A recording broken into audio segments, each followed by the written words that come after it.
right, everyone, so you're called in for a code or they're going to intubate, and so here's what the plan is. Okay, first pause. You need to get your PPE on, most important, okay? You come through here. Here is all the airway cart and supplies for an intubation. Grab the suction bag. Grab the airway bag, grab your oxygen source. See the suction bag. Inside the suction bag, you'll find suction tubing, a yanker, and an endotracheal connection, so an inline suctioning thing that attaches to the endotracheal tube. The suction tubing with the yanker on the vacuum here. Turn it on, make sure it works.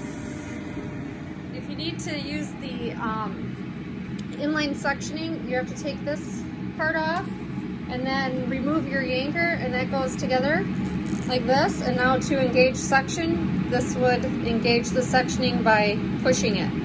The other end, you remove the red tip, and then this goes to the endotracheal tube, and then your oxygen source is placed on this end. Next, you can grab your airway bag. First, you'll put a glide scope blade on the glide scope. I have them labeled man and woman. Simply put them together like that. Just remember, this cord costs $5,000. Yes, just the cord, so be careful with it, don't drop it. One are your induction medications with empty syringes and a little cheat sheet that'll just kind of tell you exactly what to draw up. And then you'll have your endotracheal tube that already has the syringe of air to inflate the cuff and a tube tie around it, ready to go. I have a hemostat here that has tape around it so it doesn't cut or perforate the endotracheal tube.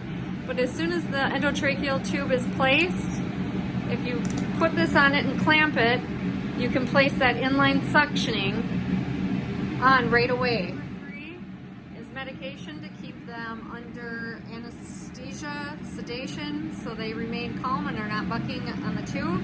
You have a propofol that you can start a propofol infusion, a little rocuronium to keep them paralyzed, and there's also a glycopyrrolate syringe here in case they have a lot of secretions. This bag is your oxygen source.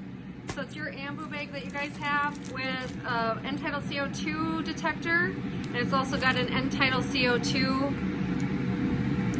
monitoring line that goes right here. You have to push this down and screw it in. This is the anesthesia ambu bag. Anesthesia will use this because it has a PEEP valve on it, and so we recommend that it's just for anesthesia use so that we don't injure the lungs. So everybody would go to this, but you may see anesthesia use this. So over here, outside of the negative pressure room on the wall is a gauge. Can you see it there? It's just reading slightly above 0. When you open the door, that should drop to 0. Which it did, and when you shut the door, it should engage again quickly. Perfect, that's how it's working properly. Just to refamiliarize yourselves, the airway card is right here, so if anesthesia needed you to grab anything, it's right outside the door. If an endotracheal tube you're unable to place it, there are the eye gels on the second drawer. There's also multiple different sizes, adults and pediatric endotracheal tubes, along with oral airways if needed. And then we also have, in case of a surgical airway, an emergency cricothyroidotomy kit. One for adults, one that I made for pediatrics. Obviously don't anticipate or think you guys will need to use this. We would be here. But there's also a surgical airway if needed for a trach. More suctioning kits, gowns if we needed to place a central line or an arterial line, along with supplies and transducer monitors. Again, anesthesia would just ask you to help with grabbing these things out. On the side of the cart here, I have a plastic drape, and And that is for while we're placing the airway, if it's a COVID patient, just to decrease the amount of aerosolization by the providers directly near the airway. So this might be draped over the patient. It's a clear drape so you can see through it. Just extra precautions that they recommend. Supply room. To the right is where our glide scope will be kept. It's plugged in to the wall, and you know that it's plugged in and being charged because you should see a light on here. Red or green, we need a light.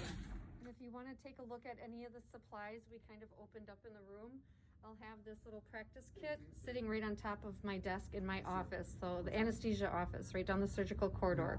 Feel free to grab it and check it out.